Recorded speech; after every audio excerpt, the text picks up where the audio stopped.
Hello friend, अब हम अपने जावा का प्रोग्राम राइट करेंगे। जावा का प्रोग्राम लिखने के लिए आप नोटपैड ओपन कीजिए।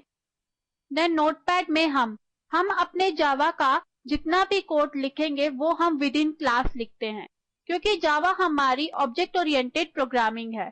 तो जितना भी कोड हम लिखते हैं वो विद इन अ क्लास लिखते हैं।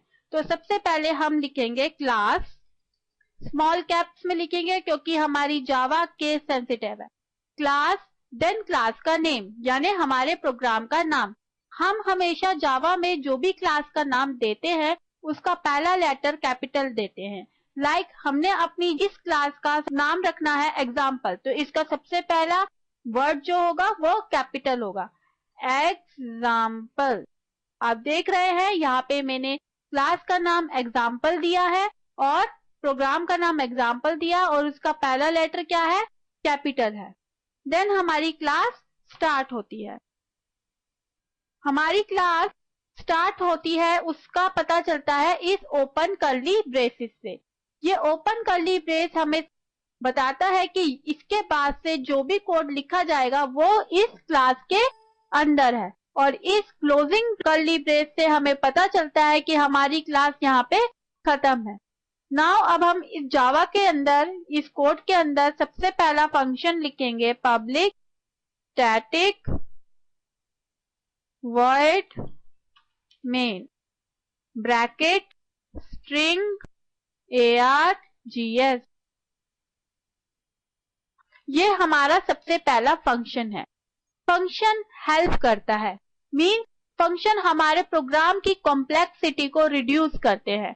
तो आप सपोज कीजिए मैंने आपको एक प्रोग्राम दिया जिसमें आपको दो नंबर का सम भी करना है, सब्ट्रैक्ट भी करना है, मल्टीप्लिकेशन भी करना है, डिवीजन भी करना है। आपने वो प्रोग्राम एक ही बारी में लिख दिया, सारा कोड एक साथ लिख दिया, तो उसमें मुझे पता नहीं चल रहा है कि ऐड कहाँ पे हो रहा है, सब्ट्रैक्शन कहाँ पे हो रहा है, मल्टीप्लिकेशन कहाँ पे हो रहा है, कुछ कैटेगराइज नहीं है। तो हम अपने कोड को कैटेगराइज कर देते हैं फंक्शन बना के। लाइक मैं 4 या 3 फंक्शन बना दूंगी, जैसे add, subtract, multiply and division. जब मुझे ऐड करना होगा तो मैं ऐड फंक्शन को कॉल कर लूंगी, जब मुझे सब्ट्रैक्ट करना होगा देन मैं सब्ट्रैक्ट फंक्शन को कॉल कर लूंगी, जब मल्टीप्लाई करना होगा देन मल्टीप्लाई फंक्शन को कॉल कर लूंगी। तो यही फंक्शंस होते हैं। इसने क्या किया, मेरे प्रोग्राम को कैटेगराइज कर दिया। जब मुझे ऐड करना होगा तब मैं ऐड फंक्शन को कॉल कर लूंगी, जब नहीं करना होगा तो वो फंक्शन ऐसे ही रहे। जब मुझे अपना एडिशन करवाना होगा देन कभी भी ऐड फंक्शन को कॉल कर लो। अब एक प्रोग्राम के अंदर बहुत सारे फंक्शंस होते हैं। अब कंपाइलर सबसे पहले किस फंक्शन को कॉल करे, उसके लिए तो कंफ्यूजन हो जाएगी। तो जावा के कंपाइलर ने कहा सबसे पहले जो फंक्शन कॉल होगा वो मेरा फंक्शन कॉल होगा, मींस उस फंक्शन से मेरे प्रोग्राम की रनिंग जो है स्टार्ट होगी, और वो फंक्शन है public static void main function. ये फंक्शन सबसे पहले कॉल होता है। कंपाइलर जब हमारे प्रोग्राम को रन करता है तो सबसे पहले वो मेन फंक्शन ढूंढता है, यानी हमारा प्रोग्राम स्टार्ट कहां से होगा, मेन फंक्शन से। अब ये मेन फंक्शन के 3 टाइप्स है, मतलब पब्लिक, ये फंक्शन पब्लिक भी है, स्टैटिक भी है एंड वॉइड भी है। पब्लिक मीन्स सबके लिए, मतलब पब्लिक के लिए। ये क्लास के बाहर से भी कॉल हो सकता है, क्लास के अंदर से भी कॉल हो सकता है। पब्लिक इसको इसलिए बनाया गया क्योंकि कंपाइलर इसको कहीं से भी कॉल कर सके। अगर ये प्राइवेट टाइप का होता या किसी और टाइप का होता तो ये सिर्फ उस पर्टिकुलर क्लास से ही कॉल हो सकता, लेकिन ये पब्लिक है, मीन्स ये सारी जगह से कॉल हो सकता है। कंपाइलर जब इसको कॉल करेगा, जब हम अपने प्रोग्राम को रन करेंगे तो उसको कोई दिक्कत नहीं आनी चाहिए। स्टैटिक, इस फंक्शन को प्रायोरिटी हाई दी गई है और ये भी कहा गया है कि ये फंक्शन सबसे पहले चलेगा। जो हमारे फंक्शन स्टैटिक होते हैं उनकी प्रायोरिटी हाई होती है और वो सबसे पहले कंपाइल होते हैं। अभी सिर्फ स्टैटिक के बारे में यही जान लीजिए कि स्टैटिक इसको इसलिए बनाया गया है, इसकी प्रायोरिटी को हाई करने के लिए, मीन्स सबसे पहले यही कॉल हो, इसीलिए इसको स्टैटिक बनाया गया है। देन आता है void। void means empty.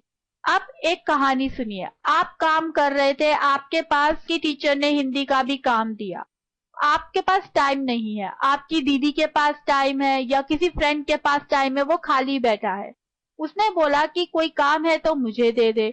तो आपके लिए वो क्या हुआ, एक फंक्शन हुआ जो कि क्या करेगा, आपका वो पर्टिकुलर टास्क, जो आपका वो काम है, वो आपको कंप्लीट करके देगा।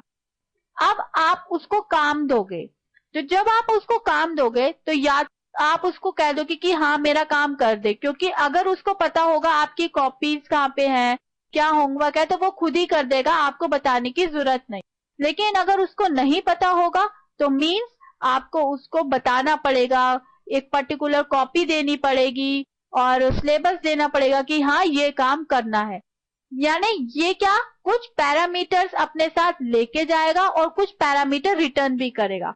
अब मीन्स आपने उसको काम दिया, आपने कुछ उसको चीजें भी दी, अब वो जो चीजें दी वो हो गई आर्ग्यूमेंट, वो फंक्शन का आर्ग्यूमेंट हो गई। अब काम कंप्लीट हुआ, या तो आपका वो फ्रेंड या सिस्टर उसको डायरेक्टली टीचर के पास सबमिट करा दे, या वो आपको क्या करे, वापिस करे। ये होता है रिटर्न टाइप।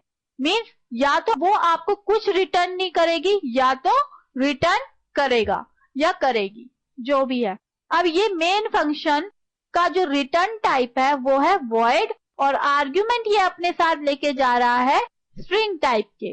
मीन्स ये फंक्शन जो भी अपना काम कंपाइलर को करने के लिए दे रहा है वो अपने साथ क्या लेके जा रहा है, आर्ग्यूमेंट। मतलब इसको कंपाइलर कुछ आर्ग्यूमेंट्स देगा, हम इसको कुछ चीजें देंगे कि हाँ इसको अपने फंक्शन में यूज कर, और ये कुछ रिटर्न भी कर रहा है।